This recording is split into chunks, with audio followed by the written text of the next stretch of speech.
Welcome to the Ad Nauseam podcast, where classical gourmands everywhere can finally get their fill. Join us for a delectable discussion of Greco-Roman civilization stretching from the Minoans and Mycenaeans through the Renaissance and right down to the present. And now, ladies and gentlemen, here are your hosts, Dr. David Noe and Dr. Jeff Winkle.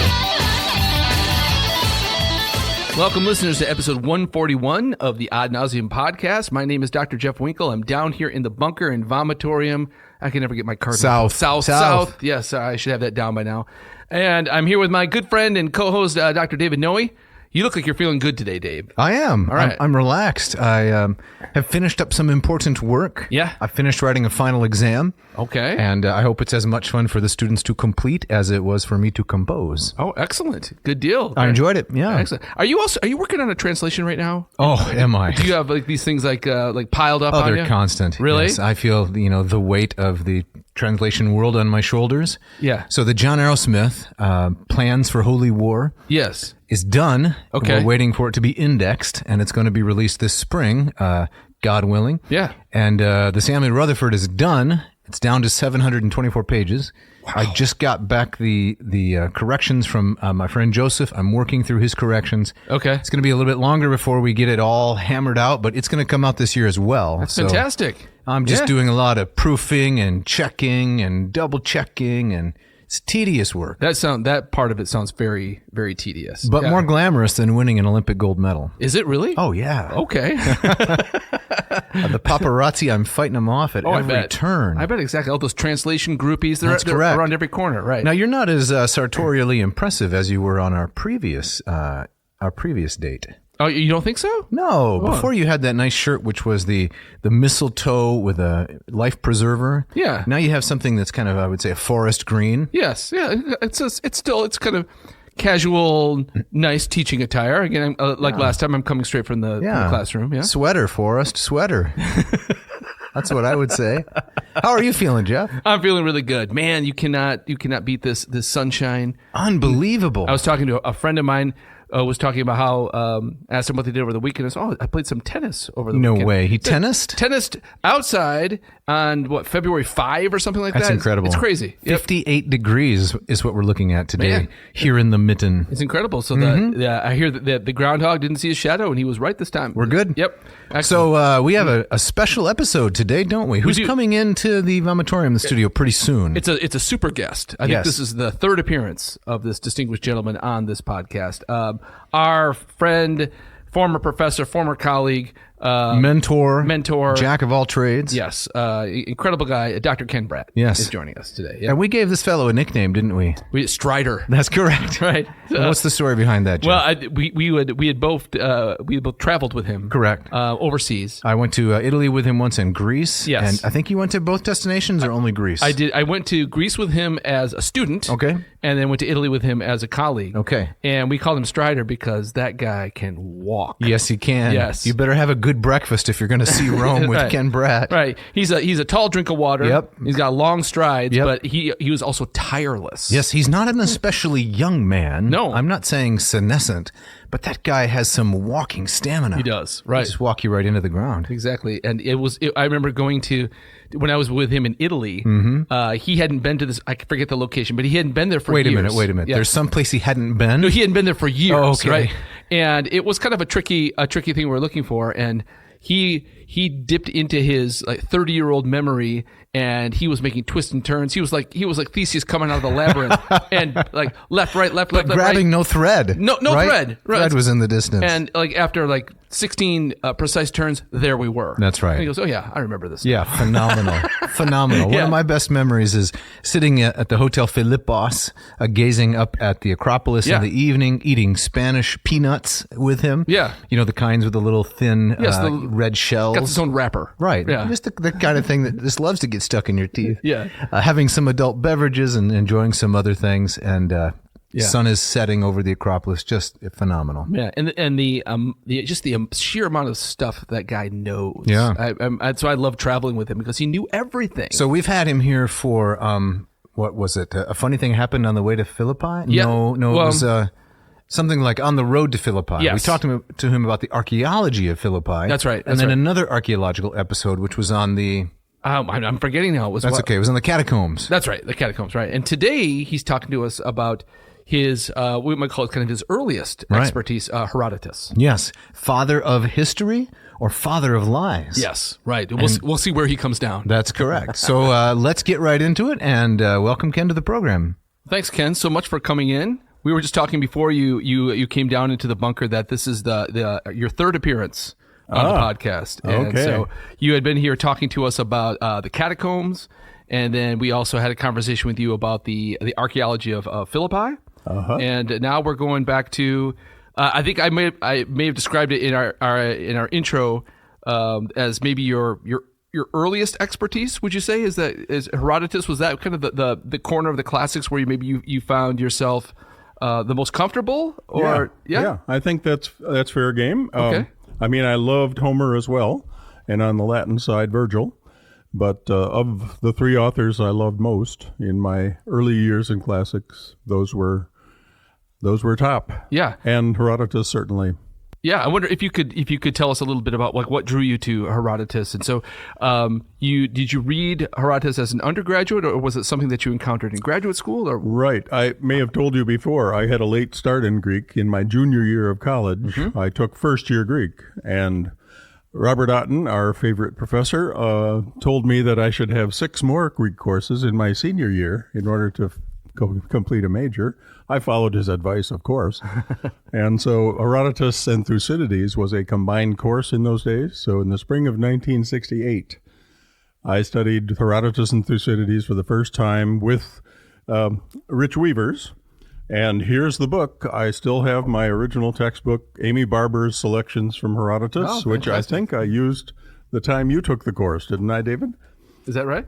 Yeah, that's right. And I even have one here, which is the copy owned by another one of our colleagues, Rich Weavers, whom you just mentioned. Okay. So this is University of Oklahoma. It's an old textbook, but it's really phenomenal, I would say. It is very good. And it was later reprinted in paperback. So I required it, I think, in all the courses I taught on Herodotus. That's right, because you just wanted to break our pocketbooks. So when I wonder if you could talk a little bit more. What was it about Herodotus? Was it style? Was it theme? What made you kind of connect with this particular author? I didn't connect deeply with Herodotus until I was in grad school, and then because our general requirements included a special author Greek, a special author Latin, I chose Herodotus largely because we had to master the secondary literature on our author as well as the text itself. My other favorite author being Homer, the secondary literature was way too massive. And so actually I sort of combined both interests by pursuing in my dissertation years the Homeric influence on Herodotus, especially in speeches and scenes of consultation. So what drew me was in part that very practical concern about the massive scholarship that attended Homer in those days. Of course, there's been a lot on Herodotus too. But in addition to that, I just found the narrative of Herodotus and also the Ionic dialect that he uses so winsome, so delightful, so varied and complex. And I found the humanity of his approach to cultures other than the Greeks a very attractive feature. So what was the process like of writing the dissertation? I mean, in one sense, people in our position, your position, it's very, very similar to write a dissertation. There's the grind, there's the research, there's the false starts and so forth, the back and forth. But specifically writing a dissertation on Herodotus, do you have memories of what that was like? I have very painful memories. I think all of us who write dissertations at one stage or another in our lives find it the most grueling experience of our lives and the least satisfying. Because although you enter it with great love for your subject, after several years, you find yourself putting the material in a drawer and ignoring it as long as you possibly can. In my case, I started it in my 3rd year of graduate school. I got my first teaching job at Colby College in my 4th year of graduate school. Immediately, I had to face then my first teaching experiences, which took a huge amount of preparation. And before long, the Herodotus project was in the drawer and not to be recovered for some time. So I worked on it in the summers. I lost interest in it for several years, and it was a long time before I completed it. After I came to Calvin, I was still working on the project and ultimately finished it. I was happy with the resolution of the project, but very unhappy about the process. Well, that's familiar. I remember walking into your office as an undergraduate, and there was a little cartoon on the desk, which I think maybe your brother gave you. My brother-in-law, yes. There's a little picture of of you, and I think it said Weni Weedy Calcatrawi Postramum Herodoti. That's correct. Which is, I came, I saw, I kicked Herodotus's, well, you know what. So. Yes. I received that the year I defended my thesis and finally finished the project. So you did most of your work on that project when you were away from Princeton then? Yes. Okay. Yeah. I had about a year's of preparation. One other complication was that my original advisor, Bob Connor, with whom I was a very close friend, unfortunately suffered separation of his retina during my process and had to give up the project. So I was transferred to Jim Luce, another history prof, specialized in Roman history, but he kindly took up my project. And so the change of advisors also involved significant changes in the plan, and that set me back a bit. But Jim Luce was a wonderful colleague who helped me finish the project eventually. So were either of those gentlemen? So you say the one was an expert in Roman history. Yeah.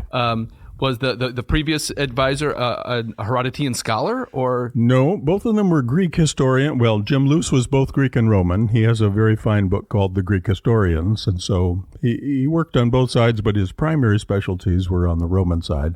Bob Connor was more a specialist on Greek rhetoric, but certainly very well qualified. There was no specialist in Herodotus at the time I was there, so I worked with Bob and with Jim.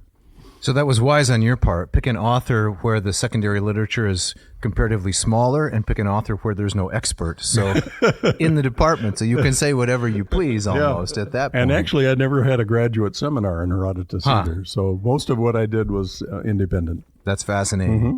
So we're going to get into the meat of the episode before too long, and this really fascinating article by, what's this guy's name, Jeff? Evans. Yes. And I think it's entitled Herodotus, Father of History or Father of Lies. But before we get into that, I thought maybe you could say a few things, Ken, also about what it has been like to teach Herodotus over the years, and specifically a couple jumping off points. One is, if you want to say anything about the Ionic dialect, which you have already referenced. And secondly, I have a memory of being an undergrad in your class where we're using the Barber text for reading Greek. But then you assigned a translation. We were supposed to read the whole of it in translation. For some reason, I think Rawlinson was the translator. And I was sitting outside on a sunny September day at Calvin and reading the translation. And a friend of mine walked by, a young woman, and she said, "Oh, what are you reading?" So I'm reading Herodotus's Histories.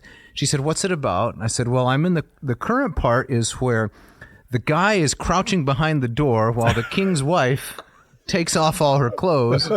And in the course of trying to tell her this story, I myself became embarrassed, and she looked at me pertly and said, "Oh, that sounds like a wonderful thing to be studying." That was the end of the conversation. That was not Tara, apparently. No, that was not my wife. No, her name was Andrea. She's not listening. But. Yeah.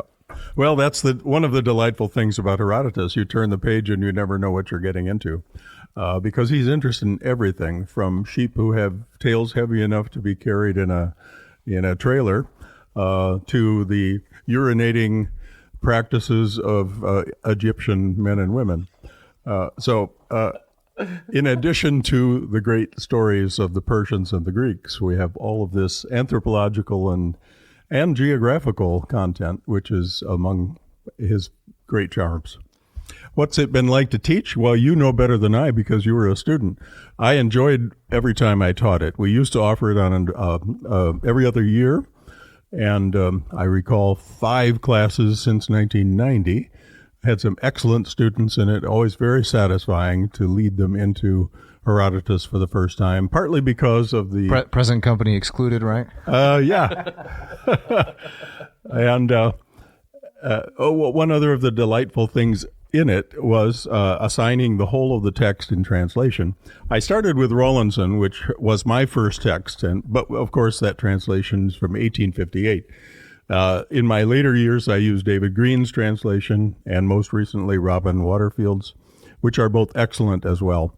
But I always had the purpose of familiarizing the class with the entire body of work, even though it would be most unreasonable to expect that much translation in an undergraduate course. Now, in your original research, you said you were particularly interested in Homeric influence on Herodotean style. So were your interests more rooted in kind of the literary aspect of it, and not so much in kind of questions of historicity of Herodotus? Yes, I was most interested in the literary influence of Homer on Herodotus. Of course, some aspects are obvious when you have a catalog of ships or a mustering of the troops or a Halicarnassus or an Aristeia in which one hero has the front position in the narrative for some time. All of these things must have come from Homer.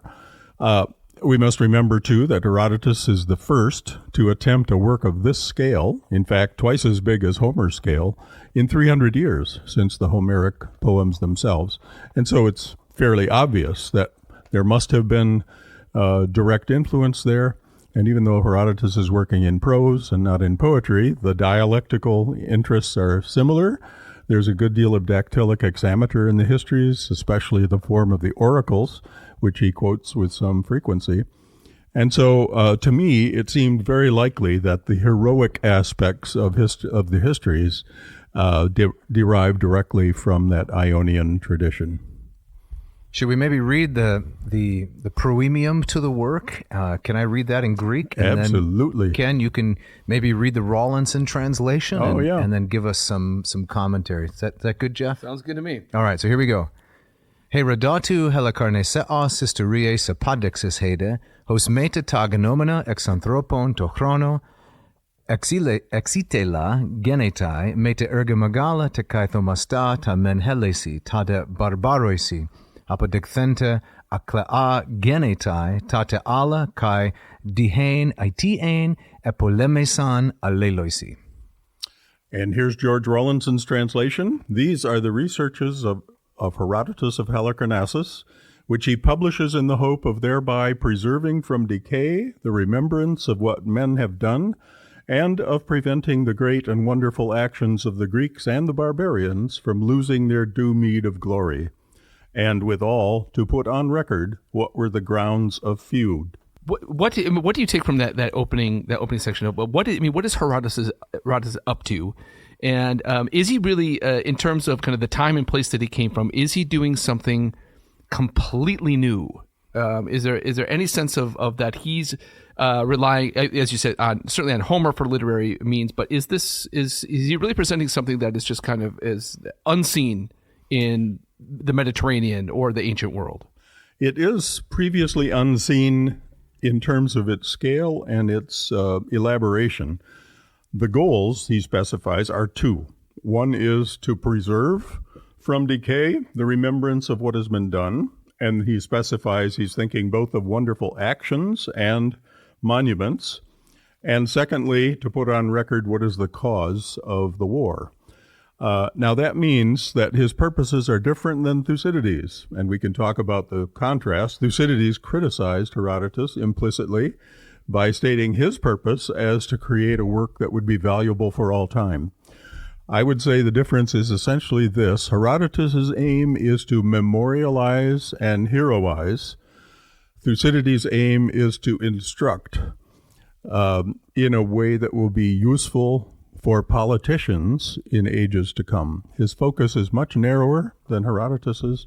Herodotus uses the word akleia, which is a direct allusion to the Homeric idea of kleos, or fame, glory, and by expressing the wish to preserve from a failure of fame what has been achieved both by Greeks and barbarians, Herodotus is stating an aim which is both Homeric and Pan-Hellenic. His interests lie beyond Athens. They lie beyond politics. And in that respect, it's something brand new. That's really interesting. And I wonder the difference you have identified between Herodotus and Thucydides. This is jumping ahead a little bit maybe to some of the final questions we'll deal with in this episode. But do you think that that difference, Thucydides is writing for politicians for all time, Herodotus is writing to make a record and to delight and entertain, does that in part, large or small, explain why Herodotus is much more read than Thucydides? Yes, and for those who read in the Greek, Thucydides is much harder to read than Herodotus, so that too is a factor. Yeah, Thucydides is, unless you're deeply interested in military tactics and politics, a boring read in comparison with Herodotus. Because as I've already said, Herodotus has on every page a variety of new characters, new events, exotic topics. So if you're interested in how Egyptians mummify crocodiles, you can find that in Herodotus. You won't find anything of the sort in Thucydides. Yeah. After I left Calvin and your safe tutelage and went to graduate school, I was thrown into a Herodotus course with Professor Jonathan Goldstein. We spent 3/4 of the first semester just on the proemium, trying to figure out exactly what does he mean. But after the proemium, what about the criticism that Herodotus says that the origin of the war between the Greeks and the Persians is all about women stealing? Well, as you remember, at the beginning of chapter 1, he says this is the Persian account of the origins of the violence. So he, as often he does, he cites an account that he disagrees with. He cites, in fact, the Persian stories of how this war began. It's just one more in a sequence of violations of East-West relations, which in each generation involve the theft of a woman, the rape of a woman from the other side. But then he goes on to say, I, in contrast, after he's recorded these Persian accounts, I, in contrast, will begin with the one I know who began violence against the Greeks, namely Croesus. And so the point is that Herodotus is open to recording accounts with which he does not agree. Partly, I think, because remembering how people recall their past is a historical fact of some importance, apart from whether it's true. So that Thucydides' standards, which are to verify the actual facts of any particular episode, is not of interest to Herodotus. He's interested in recording how people account for their past. And thus, even when he disagrees, as he often does, he enters the narrative frequently as a critic of other people's accounts. By recording those other accounts, his own account has one might say, a greater validity, even though he's wrong also on many of his own judgments. If I understand, to summarize what you're saying, Thucydides wants to establish what actually happened. Herodotus is more interested at many places in establishing what do people think happened? Yes. And he quotes, I believe there are some 900 personal names, either sources or names mentioned by his sources in the course of his book. I don't know if the names have ever been counted in Thucydides, but I suspect they're significantly less than 900. So Herodotus has taken immense trouble to travel and to interview and then somehow to notate everything that he's heard. An immense dictionary of ancient mythology and geography and genealogy, all of which is subordinated to an overlay of historical sequence. Ken, I wonder if you could talk about this notion of East and West. And I remember I taught a little bit of Herodotus just as kind of a short selection, and we covered the intro. And I remember from that a student being surprised that Herodotus would be interested in recording the events and deeds of the barbarians. And I've noticed that too when I've taught the Iliad, students are often surprised that you could certainly read that poem as being much more pro-Trojan than pro-Greek.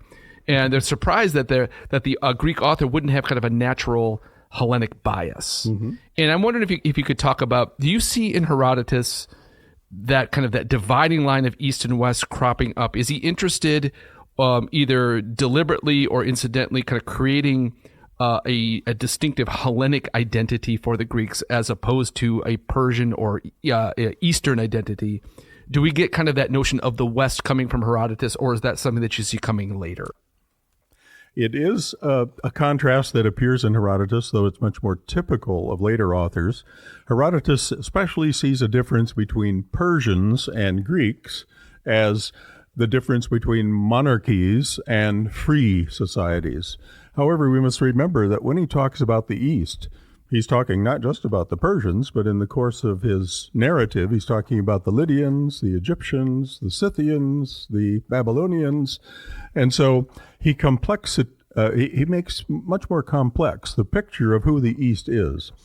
And in general, when he uses the term barbaroi, the barbarians, he's talking about simply people who speak a language other than Greek. He is not using the word in the pejorative connotation that we give it, although at a couple of points he criticizes foreigners for having habits or customs that are unacceptable from the Greek perspective. So he has a kind of Catholicity of tastes in exploring the identities and the customs of other people. And he doesn't divide the whole world into just East and West, but he is ready to make contrasts between Persian and Greek lifestyles, for sure. One interesting aspect is this carries over also into his account of Egypt in Book 2, where he says, in Egypt, everything's done in the opposite direction as from the Greeks. And of course, some of these conclusions that he has reached are based on pretty minimal information and inadequate analysis, but it's interesting that he is interested in these contrasts. He's a fabulous storyteller. It seems like he's the kind of individual that if you bumped into him at the local pub, right, he would bend your ear for hours. Yes. With his large collection of tales that he's put together. Is that your impression? Oh, yes. Yeah, I would love to travel with a person like Herodotus. He has so many questions about what he's seeing and hearing. And he has a huge repository of information on which he's drawing. So he will sometimes cross-check the accounts of X with Y and record both and then give his opinion on which is right, if either. He's the kind of traveler you would love to see something do with, because he comes to it with an energetic mind and a vivid imagination. And how he remembers all this, I have no indication. So the work was finished, and then I'm not going to. You probably know in full detail. I'm not going to test you because you were my professor, but. In the mid 420s, it was first. Is that right? It was first performed in Athens, and could you tell us a little bit about the process by which it received its division into 9 books and its early reception? It seems to have been finished sometime in the early 420s. The last mentioned event that can be dated in the histories is in 430, actually, the beginning of the Peloponnesian War. Some have speculated that he may have died in the Great Plague in 429 or 428. More than likely, portions of his work, if not the bulk of it, had been performed in public recitations at places like Delphi and Olympia and other places where Greeks would gather, and a standard form of entertainment was to hear either rhapsodes reciting Homer or travelers reciting their tales. And so Herodotus' work seems to have originated in short set pieces. Notice the word apodexis in the prologue, which does not mean publication, as it's often translated. Even Rawlinson uses publication. It means performance or display or manifestation. And so when he says this is a work of displaying his research, historia originally meant research or intellectual investigation, he's talking originally about presenting something to a live audience in an orally oriented society, which will both entertain and instruct them about their past, and especially the great things in their past. How this all came to be stitched together into one massive narrative is debated. And when such stitching occurred is debated. And which parts of it were earlier than other parts is debated. The division of books doesn't come in until the Alexandrian library in the Hellenistic period, when just because they divided it into 9 scrolls and there were 9 muses, they thought, oh, let's give each book a muse. It begins with Clio, so you've got the muse of history in book 1, the muse of epic in book 9, but how do you account for the fact that book 4 is I think it's the muse of dance, and where would you put the muse of comedy? So the names of the muses have nothing to do with the content of the books. It's just a convenient way to refer to the books without numerals. Thank you. Is there anything to it that it was an honorific kind of, that it was so impressive, or is that it was given those names, or is that also kind of something from... It's conjectural. It is interesting that most other works that were divided into parts, including Homer, were identified by letters of the alphabet rather than by names of muses. So it's not inconceivable that this was a special thing reserved for Herodotus. I don't know of any other parallel, but I think that's speculation. What do we know of Herodotus's biography, and how much of that is can we nail down historically, or where was he from? How does he wind up in Athens? And do we know anything about that? We know something about it. Much of the material comes from his own work, so you can read into the histories. His own claims about where he traveled, for example, our most expansive biographical information comes from an 11th century source, the Suda, which was in effect the Oxford Classical Dictionary of its day. And the Suda reports that he was born around 484 in Halicarnassus. Halicarnassus is the modern Turkish city of Bodrum on the southwestern edge of the modern state of Turkey, right on the Aegean Sea. It was a port city, and so his early youth was spent in a very cosmopolitan environment. Technically, it was a Doric city, although much of what was written there was done in the Ionic dialect for reasons of circulation, I suppose.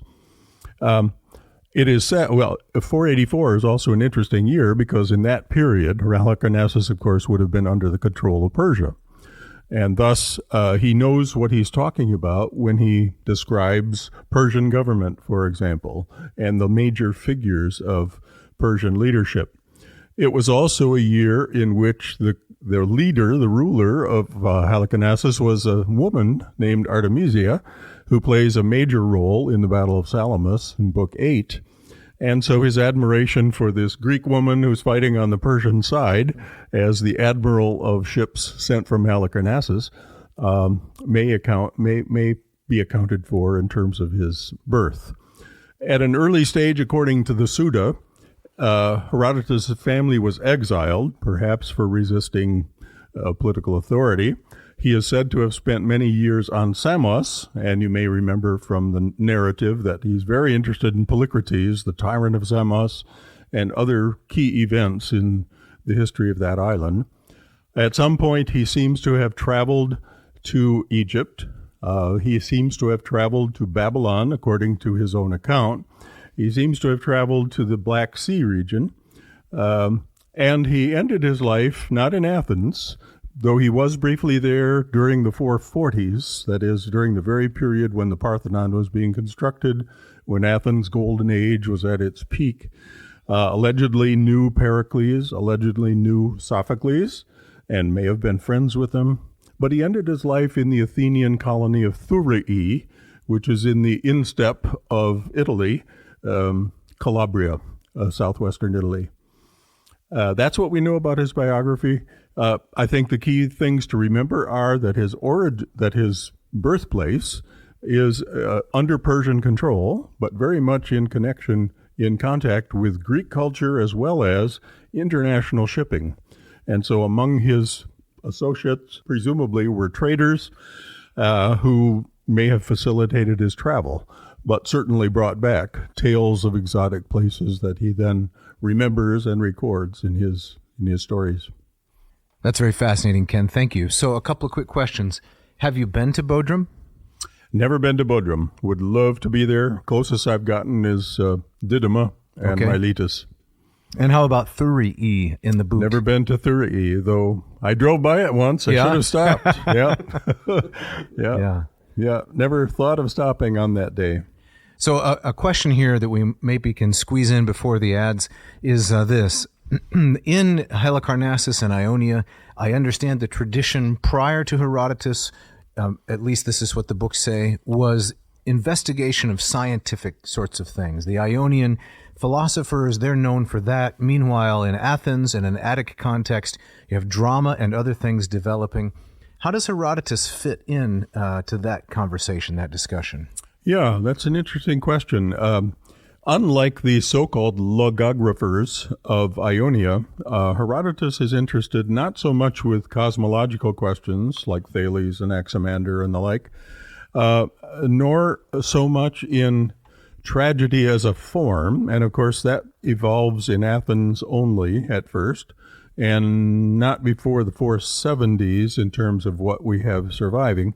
He's interested in the whole world and in its past.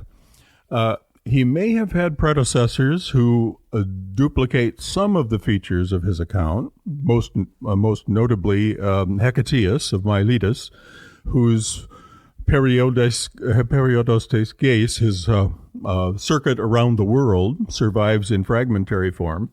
But it seems that his predecessors in this area were primarily interested in mythology and geography and genealogy, and not as much with what we might call history. So Herodotus is a real a visionary in terms of the variety and the nature of his work. There is no question that Athenian drama had an impact on what he wrote, but that impact would have come later in his life, presumably after some of his work, if not all of it, had been formulated. So one can't deny the tragic influences in various scenes in Herodotus. But Homer is a stronger influence, even though he's working in a prose medium. Speaking of prose mediums, Jeff. It's time for the ads.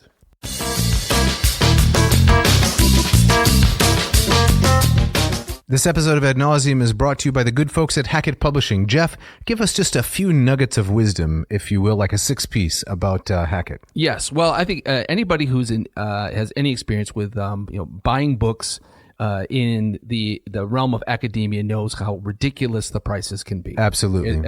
And one of the things I love about Hackett is that whatever you find on their website, in their catalog, you know that it's going to be high value, it's going to be worth reading, great translators, and it's going to be very, very affordable. Right. Yeah. So that alone is worth checking out Hackett Publishing. Those are your nuggets of wisdom. Yes. Now, we were approached, Jeff, by another publisher. You may not remember this. Oh yeah. I do remember that. But remind me. It was Jacket Publishing. Oh, Jackett. Yeah. Only dust covers. No paperbacks, no hardcovers. Yeah. And you know what their motto was? What was it? Smell 'em? That's vellum.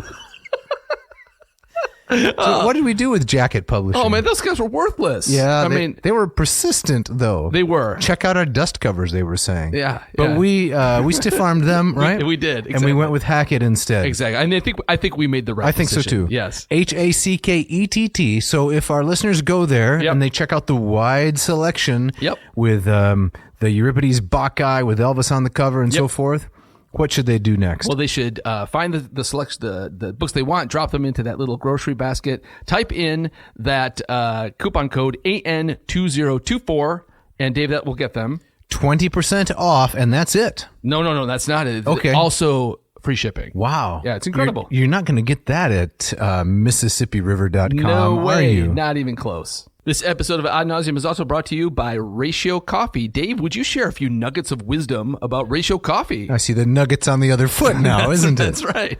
I got up this morning. Yep. I went to my kitchen. I had a lot of work to do today. Yeah. Got the eggs and bacon going. And then I turned to my Ratio 8 and I thought, what would life be like with an unreliable coffee machine? And a shiver went down your spine? That's the shiver me timbers. Yeah. That's the nightmare scenario right there. But thankfully, I don't have to contemplate it. I ground some beans in my barazza grinder. I put them underneath the Fibonacci shower head in the cone. Yeah. I waited for the water to course up through the metallic veins at temperatures that rival those of the surface of the sun. That's right. Down into the hulking flagon, and then away I walked with my tankard of high-quality coffee. Yes, I had a similar kind of experience this morning, and the coffee came down into the hulking flagon. Yep. And for whatever reason, I was up around 5 o'clock this Wow, morning. that is early. Not on purpose. It was just one of those mornings. You're up with the chickens, as they say. Indeed. And so I made the coffee early, and my beloved wife didn't get up until about 7. Does she pay you to say that? Beloved? Yes. That and other adjectives. Okay. Yes. And so the coffee had been there in the flagon for 2 hours. So it was stale and scorched and burnt? You would think so, but it wasn't. And with no heat bed underneath it, it was still piping hot, and it was great as I poured a cup for my wife. Excellent. Yep. So let's say we're both so eager to get to this. Zip. Let's say the listener is thinking, I'm tired of Senior Coffee. Yeah. I'm tired of Dak and Blecker. Yeah. I'm tired of Gurik with their marsupials. Oh, man. A little bit of Joey in every cup. What should they do? Well, they should go to ratiocoffee.com. Check out these wonderful machines, the Ratio 8, the Ratio 6, and coming soon, the Ratio 4. Find the machine they want. It's an investment in your coffee future. This is something that once you get it, it's going to be in your life for a very, very long time. Yeah. And then type in the coupon code, which is ANCO. Yes. 3Q. All right. And that will get them what, Dave? 15% off. Yes. Aren't you going to ask me what the Q stands for? Oh, yeah, that's right. What does that Q stand for? It stands for quizzical. Quizzical? It's because after you buy the coffee machine, you're going to be asking yourself over and over, why didn't I do this before? That's exactly what it is. Ratiocoffee.com, ANCO 3Q, 15% off. Check it out.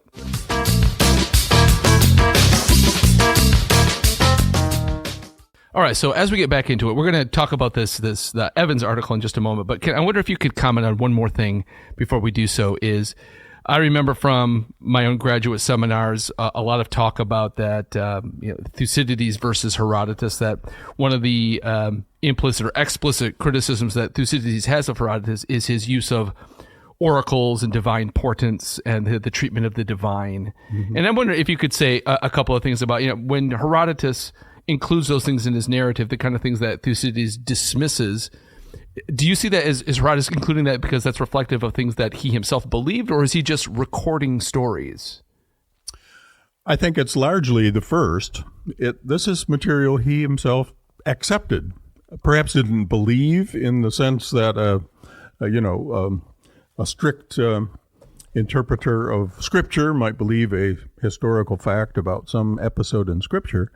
But Herodotus lived in a pre-sophistic world, a world in which transcendent forces were interpreted as having a role in what happened in human life. And so from his point of view, the events that occur in human history have aspects in which explanation requires non-logical, transcendent interpretations. Moreover, he had access, apparently, to a huge collection of Delphic oracles and other accounts of dreams and portents, which, as I said before, helped people of his day account for what had happened in their societies.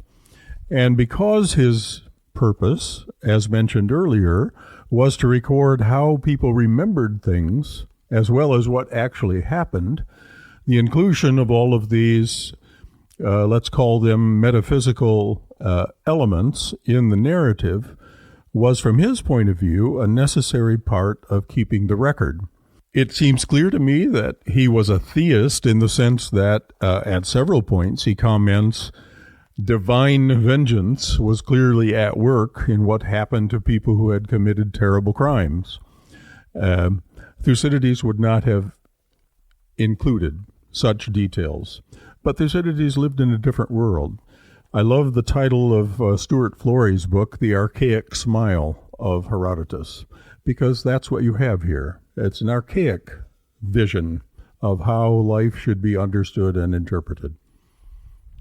Excellent. As a follow-up to Jeff's question, I experienced the same thing in my graduate school studies. Herodotus, pre-rational, superstitious, bad. Thucydides, enlightened, more like us, no supernatural explanations. And I've studied Herodotus in much greater depth than Thucydides. I was always suspicious of that explanation because it doesn't seem to me likely that Thucydides was an irreligious person, and that the stereotypes seem to match too well contemporary prejudices about the role of religion in people's thinking. Was I off on that? Or, I mean, you partly answered it already, but if you could take it just a step further. No, I think that's a fair assessment. Historians of the 19th and 20th centuries, early 20th centuries, read Herodotus and Thucydides from an Enlightenment perspective, in which certain factors that are beyond human understanding and logic are not to be included in accounts of causality. Herodotus did not live in such a world. And it's only been, I would say, since World War II, particularly in the rise of anthropological studies and ethnographical studies, that what Herodotus includes in his history has proven to be a very valuable resource. I think in the article that we're about to discuss, Evans even remarks that Napoleon's invasion of Egypt increased interest in Herodotus precisely because some of the most important information we have about Egypt from antiquity comes from Herodotus. Yeah, that was a fascinating fact. And nice segue, Ken. We should hire this guy, right? No doubt. Come in. So let's move then to the article itself. And Jeff, maybe you can get started by just reading us a couple of the introductory sentences. Sure. So Evans begins, "In choosing my title, Herodotus, Father of History or Father of Lies, I have betrayed a modernist standpoint. In the ancient world, the occasional falsehood did not vitiate a writer's claim to be called an historian. It is true that we may cite many protestations which might lead us to believe otherwise. Timaeus of Tauromenium is supposed to have stated that lack of truth was the greatest fault of history, and he exhorted those of his predecessors whom he had convicted of falsehoods to find some label other than history for their product. While Lucian anticipates von Ranke by announcing that it was the historian's duty to, quote, tell the story as it happened. In actual fact, the relation between history and accuracy was always equivocal. This seems to have been tacitly acknowledged by Cicero, who gave Herodotus the title Father of History. In the opening scene of Cicero's Laws, Cicero, his brother Quintus, and Atticus were discussing the merits of Cicero's poem on Marius, and Atticus raised the question of accuracy. Cicero demurred. Accuracy, he suggested, was the business of the historian, not the poet. Excellent, Jeff. Thanks. So, Ken, what do you make of this? The Ciceronian description, accuracy is the business of the historian, not the poet, and how Evans sets up this article. Right. A little bit further on in that first page, he also quotes the whole context of Cicero's comment. For in history, says Cicero, everything is meant to lead to the truth, but in poetry, a great deal is intended for pleasure. And then notice this, Cicero adds, although in Herodotus, the father of history, and in Theopompus, there are a countless number of legends. What first arises in my mind is that Cicero is acknowledging the fact that history, though intended to lead to truth, can, in a good historian, include legendary material. And I think a careful distinction has to be made by critics in our language between the word lies and falsehoods. There's a difference. When we speak of lies, we're thinking of intentional misrepresentations of truth. When we speak of falsehoods, we may be referring to something which is factually incorrect, but was offered as an explanation without a knowledge that it was incorrect. Herodotus has many falsehoods in his account. I challenge scholars to find specific lies, intentional misrepresentations of the truth. Now, Plutarch's famous essay on the malignitate, what should we translate that? The hostility of Herodotus mentions what he regards as lies, but in Herodotus's time, he may not have been aware of the fact that some of them were misrepresentations of the truth. Plutarch had 500 years of additional documentation to draw upon.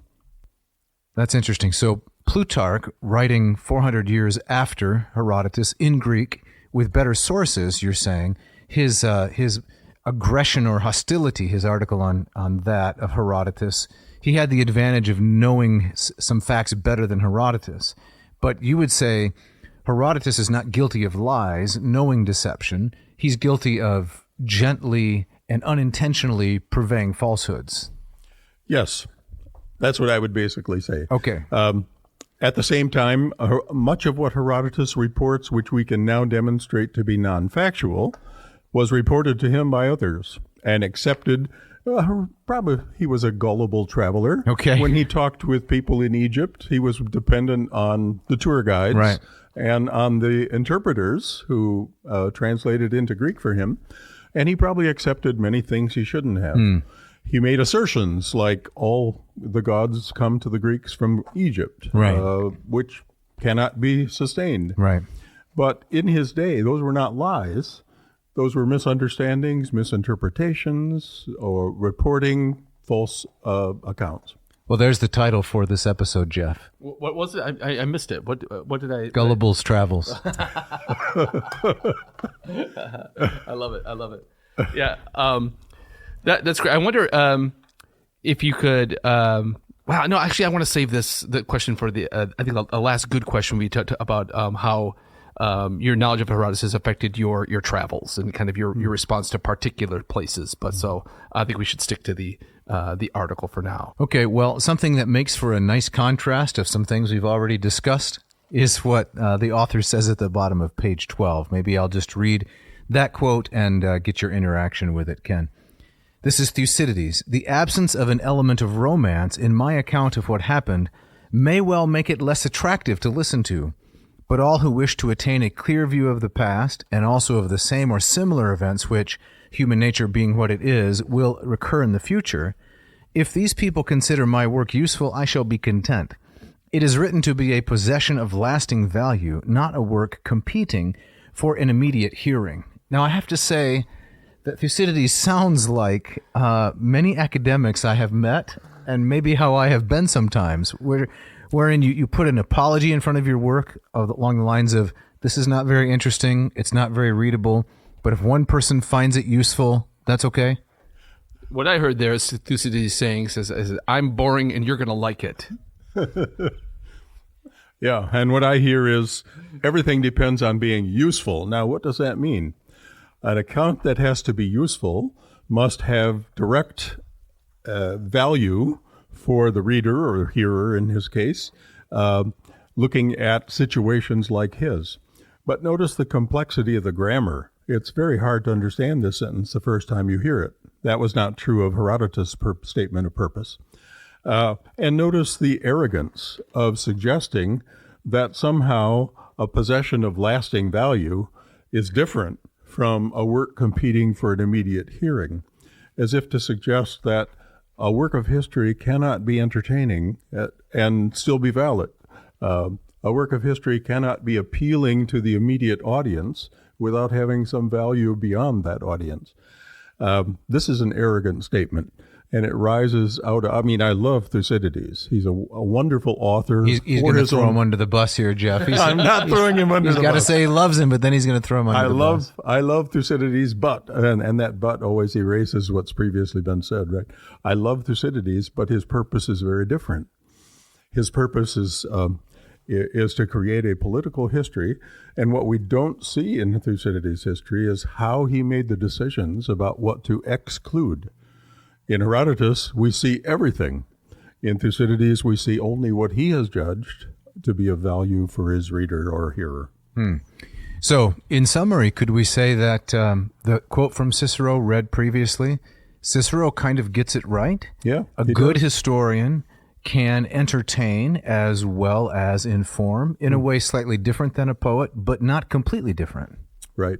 Yeah, I think Cicero acknowledges the tension between telling the truth and including the legendary. And certainly modern scholars who've studied Herodotus much more fully than I have come to the conclusion that what we have in this book is precisely valuable because of its vast scope, its inclusiveness. All right, let's take a look at another passage from the article. This is from the top of page 15, where Evans writes, his reputation as a stylist, that is, Herodotus, if anything, increased as time went on. Perhaps it was local pride which led Dionysius of Halicarnassus to praise Herodotus, for both men came from the same city. The famous passage in his letter to Pompey, which compares Herodotus to Thucydides and gives Herodotus most of the prizes, has been characterized by one scholar as Dionysius at his worst and weakest. But the admiration for Herodotus' prose was general among rhetoricians. So is that kind of your experience of Herodotus' reputation as time goes on? Is that it doesn't keep that kind of the Thucydidean criticism on him? Well, notice that what appeals to the authors who are quoted on page 15, Dionysius, Lucian, Quintilian, Photius, etc., is the style of Herodotus's writing and not the substance. So, to some degree, yes, the Augustans and the Romans appreciated Herodotus primarily for the vividness of his narrative, for the charm of his accounts, for the stylistic variety of his writing. But notice that most of the Romans do not address the qualitative substance of his historical approach. And so I would say that his reputation partially recovers in this period, but it's not until the Renaissance that we get a full-throated approval of the direction in which he was moving. And as Momigliano says in another part of this, quoted in another part of this essay, Herodotus's place in the history of historiography has begun to be recognized only in the modern period. Okay, so this is the famous Italian scholar Arnaldo Momigliano, and then Evans is quoting him to say, in recent years, Herodotus's reputation has been revived and recovered a little bit. That's right. Okay. So, Jeff, you had some closing questions for Ken as we start to wind down. I did. Ken, before you came down the stairs, Dave and I were reminiscing about the trips that we had made with you overseas. I remember I went to Greece with you as a college student, and then we did a trip to Italy together, and Dave did a trip to Italy and Greece, both with you. And so we know also about your extensive travels in the Greco-Roman world. And so I'm wondering, as you've traveled and you've gone to a number of these places that Herodotus talks about, how your experience as a traveler has, your knowledge of Herodotus has kind of shaped your experience of these places. I wonder, could you say a few things about that? Sure. You can't possibly go to a place like Thermopylae without thinking about Herodotus's account. And I remember standing on top of the Colonus, I think with you, Jeff, reading the modern reconstruction of Simonides. I remember that very well, yes. Yeah, Simonides' epigram. Oxein, Angalein, Lakadaimonios, Hotetede, Gamethotois, Kenon, Rimesi, Pethomanoi. It's just very moving. And I've often read that particular chapter to the students as we visit the Colonus at Thermopylae. Or another classic location would be the museum in Delphi, where you come into the second room and there are Cleobus and Biton, the very two statues that Herodotus has mentioned in Book 1. And there they still stand as tokens not only of the heroism they were thought to represent by the Argives who dedicated the statues, but the heroism that in Herodotus's account signifies a good life, as he's discussing with Croesus, who are truly happy. I remember taking the bus with you, Ken, from Athens up. We were headed to Corinth, I think, and we're driving along the coast, and the island of Salamis is off there to the west, a little bit northwest, and you pointed out to me, that's the spot, according to Herodotus, where Xerxes sat on his golden throne in order to watch the naval battle down below. And that's a very moving thing to consider. Yeah. It's sort of like people who visit Jerusalem and can remember every biblical event ever set in Jerusalem. You know, if you know your Herodotus, you can't travel in Greece without thinking about him constantly. Jeff, did you have another question or? No, I mean the of course the one that I thought of too is Thermopylae, and in talking, just addressing questions of Herodotus's accuracy or lack thereof. I remember standing on that hill of the Last Stand and you can really envision everything that he describes, and the geography comes alive, just standing there, and his account just makes so much sense when you're standing there. Yeah. I don't know if either of you were on the trips where we visited Marathon, but the same is true there. You stand on top of the Soros, and you can see where the 6,000 Persians, or 6,400 Persians, would have been trapped in the marshes. And, of course, the excavation of that Soros has produced exactly what Herodotus describes. So I didn't travel there with you, Ken, but Jeff and I took the bus out to Marathon in 2011 and saw the tumulus and the... which is an epic trek in and of itself. Yeah. And we saw the Cave of Pan and so forth, which is nearby. And the Tomb of the Plataeans. Did That's you see right. that? Yeah. So, Ken, we have to wrap up pretty soon, but maybe just one last thing. You're such a fine, knowledgeable speaker about these things. We're very appreciative. Can you give a little bit of an apologia or a defense to students? Why should young students, both those, or maybe older students, both those who have Greek knowledge and those who can only approach Herodotus via translation, why might they want to read this author, and what would be their motivation? Well, I could think of many things to say. One would certainly be the inherent delight of the narrative. You can't read much of Herodotus without being amused, cheered. There are tearful passages where you can't help but sorrow for those who have suffered. I think, in a wider sense, this is probably the best window to understand the mind of an archaic Greek who was not Athenian. It has Athenian aspects, but a pan-Hellenic, archaic Greek mind. Here it is on display in great detail. And so if you want to understand how people of that period thought about their lives, about their relationships, about causes and links between what's happening here and what's happening there, Herodotus gives you some sense of how an intelligent person of his day would have thought about such things. The other thing I think I would say is that there's a deep humanity about this narrative. I've already mentioned the fact that he has kind of a cosmopolitan scope, and the respect that he shows for non-Greeks is nothing to take for granted, because many Greek authors have a kind of arrogance, a cultural pride, which excludes from their narratives an appreciation of what others have done and what others have contributed to the development of humanity and human systems. And one final thing I would say is that when you view the whole narrative in its full scope and you see how things have turned out, you find in Herodotus a classic statement of what Cedric Whitman has called the heroic paradox in Homer. That is to say, the understanding that people who are great often are also doomed, that greatness is an ambivalent achievement of the human being and of human societies, in the sense that moderation is impossible for greatness to be achieved. And consequently, we have a vision here of great people achieving great things and lamenting at the ultimate consequences. One of my favorite scenes is that scene where Xerxes, after building the bridges across the Hellespont, gathers to review all of his troops.